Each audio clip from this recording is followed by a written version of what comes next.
Hi everyone, welcome back once again. तो आज again एक बहुत इंपॉर्टेंट टॉपिक आपके लिए which will be a game changer for your preparation because inorganic का दर्द हम सभी समझते हैं, राइट? एंड इस मोमेंट पे सबसे बड़ा डाउट बच्चों का ये रहता है कि सर पी ब्लॉक में पढ़ना क्या है, क्योंकि syllabus has been reduced. P block के डिटेल रिएक्शंस बहुत सारी चीजें हटा दी गई हैं और सिर्फ जनरल प्रॉपर्टीज और इंपॉर्टेंट कंपाउंड तक इसको रिस्ट्रिक्ट कर दिया गया है। तो सर फिर भी क्या हमें पूरी एनसीईआरटी पढ़नी है या कुछ टॉपिक छोड़ देने हैं? क्या पढ़ें और क्या ना पढ़ें बेस्ड ऑन कि लास्ट ईयर का जो एग्जाम था उसमें क्वेश्चन कैसे आए थे। ठीक है, तो प्रूफ के साथ ताकि पता लगे कि सर हम ऐसा ना हो कि हम लिमिटेड पढ़ें और कुछ एक्स्ट्रा आ जाए पेपर में और हम उसको सॉल्व ना कर पाए, राइट? तो उसके बारे में बात करेंगे, तो stay with me, it will be a crisp session. चलिए, तो सबसे पहले बात करते हैं बच्चे की सिलेबस है क्या। 2025 के लिए एनटीए ने सिलेबस में क्या डिफाइन किया है पी ब्लॉक के लिए।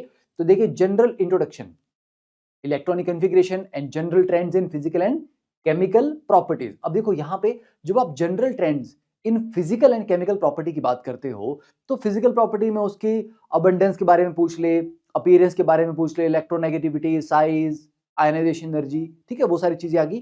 पर जब ये केमिकल प्रॉपर्टीज की बात करता है, what exactly are the chemical properties? जैसे ऑक्सीजन के साथ रिएक्शन है, ऑक्साइड की फॉर्मेशन है, वो केमिकल प्रॉपर्टी है, क्योंकि केमिकल प्रॉपर्टी को केमिकल रिएक्शंस के थ्रू ही ऑब्जर्व किया जा सकता है। तो आपको समझ आना चाहिए कि केमिकल प्रॉपर्टी का मतलब क्या हुआ। उसके हेलोजन के साथ reactions to form halides, oxygen के साथ reaction to form oxide, nitrogen के साथ reaction to form nitrides and so on. ये सारे के सारे आपकी केमिकल प्रॉपर्टीज में ही आते हैं, राइट? इलेक्ट्रॉनिक कॉन्फ़िगरेशन से related question, then trends down the group across the period किस तरह से आ रहे हैं, जो कि बहुत कॉमन है। यूनिक बिहेवियर, जनरली जो फर्स्ट एलिमेंट होता है ग्रुप का, it shows what unique behaviour, बाकी ग्रुप्स के मेंबर से डिफरेंट बिहेवियर शो करता है because of its small size, high electronegativity, high ionization energy, high polarizing power, है ना? Generally these are the factors and absence of d orbitals. ठीक है, तो यही है सिलेबस में। अब चलिए let's have a look at the questions. तो 2024 का पी ब्लॉक 11th क्लास के अगर हम क्वेश्चन देखें, देखिए ये जो क्वेश्चन है, stability order of +1 oxidation state, ठीक है, तो इनर्ट पेयर इफेक्ट के ऊपर पूछा है, जो कि बेसिक है, मतलब जो लिखा था सिलेबस में वही है। एक और क्वेश्चन देखिए, melting point of boron is unusually high, तो देखिए मेल्टिंग पॉइंट के ऊपर क्वेश्चन पूछ लिया, असर्शन भी पूछी है, रीजन भी पूछा है। ठीक है, अगेन फिजिकल प्रॉपर्टीज वाली बात हो रही है। देन नेक्स्ट असर्शन रीजन देखिए, carbon form 2 important oxides, again oxide formation मतलब केमिकल प्रॉपर्टी से रिलेटेड क्वेश्चन पूछा है। For a good quality cement the ratio of silica to alumina, ये 2023 का था, तो एक साल पुराना है, पर ठीक है, फैक्ट्स ही पूछे हैं, कोई डिटेल रिएक्शन नहीं पूछे। The number of neutrons present in the more abundant isotope, अब आप लोग सर ये, हाँ ये भी है एनसीईआरटी में, देखेंगे आगे इसको। ठीक है, तो ये भी जनरल है, अबंडेंस के बारे में पूछा हुआ है। नाउ नेक्स्ट वन देखिए, statement 1, gallium is used in the manufacturing of thermometers, इसके बारे में भी मेंशन किया हुआ है। तो हम देख रहे हैं कि ट्रेंड ऐसा ही है कि जनरली केमिकल और फिजिकल प्रॉपर्टीज के बारे में ही पूछा है। देखिए बोरॉन के बारे में अगेन पूछा है, बोरेक्स का फॉर्मूला, दिस इज गिवन, आगे बात करेंगे इसके बारे में। Borax bead test with copper sulphate, green blue green colour of bead, ठीक है, तो बोरेक्स बीट टेस्ट जो है ना, इसका एक एग्जांपल एनसीईआरटी ने पी ब्लॉक में दिया हुआ है और कुछ और एग्जांपल इसने सॉल्ट एनालिसिस में दिए हुए हैं। तो बोरेक्स बीट टेस्ट दोनों जगह है, एक पर्टिकुलर मेटाबोरेट एनसीईआरटी में दे रखा है एग्जांपल, और बाकी के सॉल्ट एनालिसिस में दे रखे हैं। तो जब भी बोरेक्स बीट से क्वेश्चन आएगा तो it may be the one जो एनसीईआरटी में दिया है और मे बी द वन जो सॉल्ट एनालिसिस में दिया हुआ है। ये देखिए यहाँ पे decreasing order of atomic radii है ना, 13th ग्रुप में जो एक्सेप्शन आती है एल्यूमिनियम और गैलियम के साइज में because of ineffective shielding of d electrons. Then oxides के बारे में पूछा है, तो oxides you know how important they are. Then given below are two statements, SiO2 and GO2 और एसिडिक, अगेन ऑक्साइड्स के बारे में पूछा है। देन यहाँ पे इलेक्ट्रोनेगेटिविटी ऑफ ग्रुप 14 एलिमेंट्स, ठीक है, अगेन स्ट्रॉन्गेस्ट रिड्यूसिंग एजेंट्स। तो अब ये सारे के सारे क्वेश्चन अगर आप देखें तो इट बिकम्स वेरी क्लियर कि एनसीईआरटी तक ही इन्होंने अपने आप को रिस्ट्रिक्ट किया है। ठीक है, तो अब आप देखेंगे कि कुछ ग्रे एरियाज होते हैं जहां पर हमें लगता है कि क्वेश्चन पी ब्लॉक का है, पर क्वेश्चन एक्चुअली पी ब्लॉक में दिया नहीं है, एनसीईआरटी में नहीं दिया है। अब ये क्वेश्चन पढ़िए, ठीक है, ये chloride salt solution acidified with dilute HNO3 gives a curdy white precipitate A on addition of AgNO3. तो A on treatment with ammonium hydroxide gives a clear solution B. तो A and B respectively are. अब लगेगा कि sir chloride की बात हो रही है ना, ये सारी इंफॉर्मेशन इनऑर्गेनिक की ही है एंड स्पेसिफिकली पी ब्लॉक की है, बट पी ब्लॉक में ये रिएक्शन सर हमें नहीं मिला। तो this is from NCERT lab manual. आप देखेंगे केमिस्ट्री ऑफ कंफर्मेटरी टेस्ट वहां पे क्लोराइड आयन का जो टेस्ट है उसका सी पार्ट जो है, ठीक है, सॉल्ट सॉल्यूशन एसिडिफाइड विद, देखिए डाइल्यूट HNO3, ठीक है ना, सॉल्ट सॉल्यूशन, राइट, और यहाँ पे क्लोराइड सॉल्ट सॉल्यूशन ही होना चाहिए क्योंकि क्लोराइड के लिए टेस्ट आप कर रहे हो। On addition of silver nitrate gives a curdy white precipitate, exact वही स्टेटमेंट है, ज्यादा डिफरेंट भी नहीं है, तो मिल गया आपको। तो द मोमेंट यू सी क्या ये ग्रे एरिया है, समझ नहीं आ रहा ये पी ब्लॉक एनसीईआरटी से है कि नहीं है, तो फिर प्रॉब्लली वो सॉल्ट एनालिसिस का हो सकता है। तो both are complementary to one another, ठीक है। तो आप पी ब्लॉक पढ़ेंगे तो सॉल्ट एनालिसिस में आपको कुछ चीजों का फायदा होगा, सॉल्ट एनालिसिस पढ़ने से पी ब्लॉक में ज्यादा आपको फायदा होगा, राइट। चलिए, तो एक और चीज, अब जैसे कि आप लोगों ने डिमांड की थी कि सर हमें हाईलाइटेड पीडीएफ चाहिए, ओके, तो हाईलाइटेड पीडीएफ भी आपको मिलेगा कि पी ब्लॉक में जो भी मुझे इंपॉर्टेंट पॉइंट्स लगते हैं उनको मैंने हाईलाइट किया है, ठीक है, और फर्दर रिव्यू किया क्योंकि पहले से हाईलाइट कर रखा है, फर्दर भी रिव्यू किया कि और क्या क्या नए नए पॉइंट लग रहे हैं जिनके ऊपर क्वेश्चन या तो पूछे जा चुके हैं या फिर पूछे जा सकते हैं, उनको हाईलाइट किया है अपने लेवल पे। I have tried my best, तो sharing that PDF in the description. बाकी अपार्ट फ्रॉम दैट, देखो पी ब्लॉक में आपको ना अच्छे नोट्स भी बनाना बहुत जरूरी है, क्योंकि एनसीईआरटी पढ़ने के बाद अगर आप उसको लिखोगे थोड़ा सा प्रिसाइज फॉर्म में, तो that will go a long way in helping you revise. क्योंकि लास्ट मिनट पे जब एग्जाम 2-3 दिन के बाद होता है, उस समय पे ना पूरी पूरी एनसीईआरटी पढ़ के रिवाइज करना डिफिकल्ट होता है। You need a few pages जिनमें आपने सारी काम की चीजें लिख रखी है और उनको लास्ट मिनट पे आप रिवाइज करोगे, तो that doesn't let your confidence go down. आपको लगता है यार 4 पेजेस तो पढ़ने, पूरा पी ब्लॉक रिवाइज हो गया, और बुक में देखोगे तो बहुत सारे पेजेस हैं। तो जितना एग्जाम के नजदीक आप हो और जितनी कम इंफॉर्मेशन आपको पढ़ने के लिए है कि बस ये थोड़े से नोट्स हैं मेरे, इसी में पूरी केमिस्ट्री मेरी कवर हो रही है, तो that goes a long way, ठीक है। तो देखिए इस तरह से मैंने यहाँ पे पी ब्लॉक का ग्रुप 13-14 मेन ऑक्सीडेशन स्टेट्स के बारे में, किस तरह के ऑक्साइड्स वो बना रहा है, ठीक है, फिर anomalous behaviour of first element के बारे में, बोरॉन फैमिली, फिर नेक्स्ट पेज पे आगे इनकी आयनाइजेशन एनर्जी के ट्रेंड, फिर सारी प्रॉपर्टीज के अलॉन्ग द पीरियड किस तरह से ट्रेंड जा रहा है, राइट, फिर उनके oxidation potential, sorry reduction potential, 3 positive to M 1 positive to M। तो इस तरह के जो मैंने यहाँ पे बनाए हुए नोट्स, अगर आप इस तरह से नोट्स बनाने की कोशिश करें तो आई थिंक काफी आपको बेनिफिट इसका मिलेगा। And do let us know in the comments कि अगर आप चाहते हैं कि इस तरह के नोट्स आपको पी ब्लॉक में चाहिए, तो will think about it based on the response from the students. अगर उनको लग रहा है कि काफी ज्यादा बच्चों को लग रहा है कि हाँ सर ऐसे नोट्स हमें चाहिए, ठीक है, then will work on this, okay. And second thing, you can also practise NCERT on Marks app. Marks app पे अगर आप जाएंगे, ठीक है, तो let me show that to you. देखिए, तो यहाँ पे हमारे पास एनसीईआरटी का बहुत अच्छा कलेक्शन है, तो आप आराम से यहाँ पे प्रैक्टिस कर सकते हो। देखो यहाँ पे एनसीईआरटी के एग्जाम्पलर और एनसीईआरटी के क्वेश्चंस हैं, तो आप केमिस्ट्री सेक्शन में जाके किसी भी चैप्टर पे आपको प्रैक्टिस करना है। सपोज आपको लग रहा है कि सर पी ब्लॉक की बात कर रहे हैं तो पी ब्लॉक पे ही चलते हैं, तो पी ब्लॉक पे गए आप, अब आप एनसीईआरटी करना चाह रहे हैं, एनसीईआरटी एग्जाम्पलर करना चाह रहे हैं, ठीक है, तो क्वेश्चन आर देयर, ऐसा नहीं है, रिसोर्सेज आर देयर, आपको बस पता होना चाहिए कि हाँ सर रिसोर्सेज है, और हम यहाँ पे एनसीईआरटी के एक्सरसाइज के क्वेश्चन भी कर सकते हैं और एग्जाम्पलर के भी कर सकते हैं, और इनको कैसे कन्वर्ट किया गया है, इनको ऑब्जेक्टिव की फॉर्म में कन्वर्ट किया गया है, ताकि आपको लगे कि हाँ सर ये जेई के अकॉर्डिंग ट्यून्ड है एंड ये हमें जेई एग्जाम में हेल्प करेंगे, राइट, ठीक है, तो इसका बेनिफिट भी लेना है। चलिए अब नेक्स्ट बात करते थे, अब आपको बताता हूं मैं कि पी ब्लॉक को जब पढ़ते हैं तो आपने कैसे उस थ्योरी को पढ़ना है। तो 11th की पी ब्लॉक की बात कर रहे हैं, तो इस तरह से मैंने हाईलाइट कर रखी है, यही पीडीएफ आपको मिल जाएगी। अब देखो, it is interesting to note that non metals and metalloids exist only in the p block of the periodic table.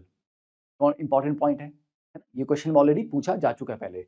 In general non metals have higher ionization enthalpies and higher electronegativity than metals. Again a point है, ठीक है, I think कहीं ना कहीं question में ये भी पूछा है पहले। The compound form by highly reactive non-metals with highly reactive metals are generally ionic because of the large difference in their electronegativities। अब ये assertion भी हो गया, reason भी हो गया, ठीक है, अगर आप यहाँ पे थोड़ा ध्यान से पढ़ें इसको, the compound formed by highly reactive non-metals with highly reactive metals, ठीक है, are generally ionic, assertion होगी ये, because of the large difference in there electronegativities, ये रीजन हो गया। द मोमेंट आप पढ़ रहे हो ना स्टेटमेंट को, आपको पता लगना चाहिए कि यार ये तो जर्शन रीजन टाइप बन सकता है, या स्टेटमेंट 1 स्टेटमेंट 2 टाइप बन सकता है, ठीक है। Now on the other hand, compound form between non metals themselves are largely covalent in character because of small difference in their electronegativity. ये एक और असर्शन रीजन बन गया, ये दोनों को मिला के एक सिंगल असर्शन रीजन बन सकता है। Then the non metal oxides are acidic और neutral, whereas the metal oxides are basic in nature। तो ये बोलना कि sir non metal oxide acidic ही होते, नहीं, लिखा है एसिडिक और न्यूट्रल। तो देखो ये स्टेटमेंट आ गया ना, अगर मुझे 4 स्टेटमेंट टाइप या 5 स्टेटमेंट दिए हैं, हाउ मेनी आर करेक्ट, और मैंने एक में लिखा है non metal oxides are acidic only, और एक में लिखा non metal oxides are acidic और न्यूट्रल, तो मेजॉरिटी ऑफ बच्चा हो सकता है जल्दबाजी में गलती करे कि सर नॉन मेटल के ऑक्साइड तो एसिडिक होते हैं, पर यहाँ लिखा है ना और न्यूट्रल। तो ये फाइन, इन चीजों पे ध्यान देना होता है। You have to be very focused when you are studying NCERT, ठीक है। तो first member of the p block differs from the remaining members, right. First, उसके पीछे रीजन क्या है, size and all other property which depend on size. देखो size की वजह से, और साइज की वजह से देखो आयनाइजेशन एनर्जी में फर्क पड़ता है, ठीक है। और उसके पास डी ऑर्बिटल नहीं होगा, एम्प्टी डी ऑर्बिटल, तो it can not exceed the valence और number of bonds beyond 4। The second important difference which applies only to the p block element arise from the effect of d orbital in the valence shell, ठीक है, जहां से inert pair effect भी eventually आता है। तो इस तरह से आप देखोगे, तो आई हैव हाईलाइटेड, फाइन। अब जैसे मैं बोरॉन वाला क्वेश्चन वो बोल रहा था, क्वेश्चन आया था ना, बोरॉन के हेवियर आइसोटोप में नंबर ऑफ न्यूट्रॉन्स बताओ। अब देखो there are 2 isotopic forms of boron, B10 and B11, percentage दे रखी है ना। तो कौन सा हुआ हेवियर आइसोटोप, मतलब या जो ज्यादा अवेलेबल होता है, दिस वन 81%, ठीक है। तो इसके बारे में अब इसके न्यूट्रॉन आप बता सकते हो, या लाइट वाला जो था वो कम अमाउंट में प्रेजेंट है, ठीक है ना। तो aluminium is the most abundant metal, इनके बारे में चलो और इन्फॉर्मेशन इसके बारे में दे रखी है। यहाँ देखिए boron is a typical non metal. अब आप और बुक्स पढ़ेंगे तो वहां पे बोरॉन को कुछ जगह सेमी मेटल भी कहा गया है, पर एनसीईआरटी ने बोल रखा है कि टिपिकल नॉन मेटल है ये, एल्यूमिनियम मेटल है। Indium and thallium are almost exclusively metallic in character. तो एनसीईआरटी के पर्सपेक्टिव से हमें आंसर देना पड़ेगा। बाकी बुक्स में होता है कि हल्का सा वेरिएशन हो, because there is no sharp boundary between metallic and non metallic compound, ठीक है। तो इसलिए जो बाउंड्री पे होते हैं उनको डिफाइन करना थोड़ा मुश्किल हो जाता है। तो यहाँ देखिए atomic radius of gallium is less than that of aluminium, fine. Poor screening effect of D electron, फिर एटॉमिक रेडियस के बारे में भी यहाँ पे लिखा है, ठीक है। Observe discontinuity in the ionization enthalpy between aluminium and gallium, उसके बारे में विद रीजन लिख रखा है। और ये जो टेबल्स होते हैं प्रॉपर्टीज वाले, दे आर वेरी इंपॉर्टेंट। इस टेबल में आपकी काफी सारी प्रॉपर्टीज कवर हो रही हैं, तो जो भी वेरिएशन इन प्रॉपर्टीज हैं वो सारा ट्रेंड तो आपको यही दिख जा रहा है। अब देखो इलेक्ट्रोनेगेटिविटी का ट्रेंड कैसा आ जा रहा है, तो जो इसको बहुत ध्यान से आप पढ़ो, और इसमें जो आपको ट्रेंड दिख रहा है कि यार यहाँ पे एक्सेप्शन आ रही है, ये डिक्रीज कर रहा है या ये इंक्रीज कर रहा है या इसमें वेरिएशन है, एक्सेप्शंस हैं, उनको नोट डाउन करके लिखो, समझे। जैसे आपने आयनाइजेशन एनर्जी का ट्रेंड देखा, डाउन अप डाउन अप, तो मैं इसको डू ट्रेंड बोलता हूं, डाउन अप याद करने के लिए। ये फर्स्ट सेकंड थर्ड तीनों आयनाइजेशन एनर्जी में है। अब इस पे कैसे कैसे क्वेश्चन आ सकते हैं। सबसे बड़ा गैप किन दोनों के बीच में है, सक्सेसिव एलिमेंट्स बोरॉन और एल्यूमिनियम के बीच में आयनाइजेशन एनर्जी का गैप सबसे बड़ा है। सबसे छोटा गैप किन दो के बीच में है, एल्यूमिनियम और गैलियम के बीच में, अगर आप फर्स्ट में देखेंगे, ठीक है, काफी स्मॉल गैप है, ठीक है। उसके बाद स्मॉलेस्ट आयनाइजेशन एनर्जी किसकी है, तो स्मॉलेस्ट आयनाइजेशन एनर्जी आपको यहाँ पे किसकी मिल रही है, 558, ठीक है। तो हर तरह का क्वेश्चन आ सकता है। हाईएस्ट आयनाइजेशन एनर्जी 1 किसकी है, हाईएस्ट आयनाइजेशन एनर्जी 2 किसकी है, 3 किसकी है, लोएस्ट किसकी है, ट्रेंड कैसा है, फाइन। फिर डेंसिटी का ट्रेंड कैसा है, इलेक्ट्रोनेगेटिविटी का कैसा है, किसकी हाईएस्ट है। देखो यहाँ पे ये ड्रॉप करता करता करता लास्ट में फिर से बढ़ने लग गया, 5 के बाद 6 7 8, है ना, तो ड्रॉप किया उसके बाद बढ़ रहा है। ये सारे पॉइंट इंपॉर्टेंट है। एसआरपी की वैल्यूज, एसआरपी की वैल्यू से आपको पता लगता है कि कौन as a good reducing agent या ऑक्सीडाइजिंग एजेंट काम करेगा। तो spend some good enough time on this table, ठीक है, चेयर साथ में लगा के अपनी टेबल के ऊपर समय लगाएं, फाइन। अब देखिए जैसे ये है बोरेक्स की बात है, तो ये वाला फॉर्मूला है Na2B4O5 OH4 8H2O, इसी के ऊपर क्वेश्चन आया हुआ डायरेक्टली, ये फॉर्मूला आपको दिया हुआ है। फिर ये अल्कलाइन सॉल्यूशन देता है पानी में डिसॉल्व होके, ये एक इंपॉर्टेंट पॉइंट है। ये रिएक्शन कि बोरेक्स पानी में रिएक्ट करके ऑर्थोबोरिक एसिड प्लस NaOH बनाता है। फिर इसके मेटाबोरेट्स जो बोरेक्स बीट टेस्ट है उसकी कहानी। अब मैंने कहा था कि बोरेक्स बीट टेस्ट का एक पर्टिकुलर कंपाउंड का एग्जांपल यहाँ पे इन्होंने एनसीईआरटी में दिया हुआ है, वो कोबाल्ट का दिया हुआ है। पर अगर कॉपर के बारे में पूछेंगे तो वो आपको फिर एनसीईआरटी के लैब मैनुअल में मिलेगा, राइट। ऑर्थोबोरिक एसिड, अब देखिए प्रॉपर्टीज आ गई इसकी, व्हाइट क्रिस्टलाइन सॉलिड है विद अ सोपी touch, sparingly soluble in water, solubility वाला पॉइंट भी पूछ लिया। तो हो सकता है क्वेश्चन आ जाए जहां पे 4-5 प्रॉपर्टीज लिखी हुई ऑर्थोबोरिक एसिड के बारे में, एंड आपको पूछे how many of these are correct, right. Highly soluble in hot water, sparingly soluble in water but highly soluble in hot water, ये वेरिएशन भी पूछी जा सकती है। फिर इसका प्रेपरेशन पूछा जा सकता है, fine. It has a layer structure in which planar BO3, question आ जाएगा प्लेनर BO3 है या टेट्राहेड्रल BO4 3 नेगेटिव है ना, उस तरह से आ सकता है, right. Joined by hydrogen bonds, it's a weak monobasic acid, ठीक है, नॉट अ प्रोटोनिक एसिड, ये तो क्वेश्चन पहले पूछा जा चुका ऑलरेडी, समझे, इस तरह से पढ़ना है।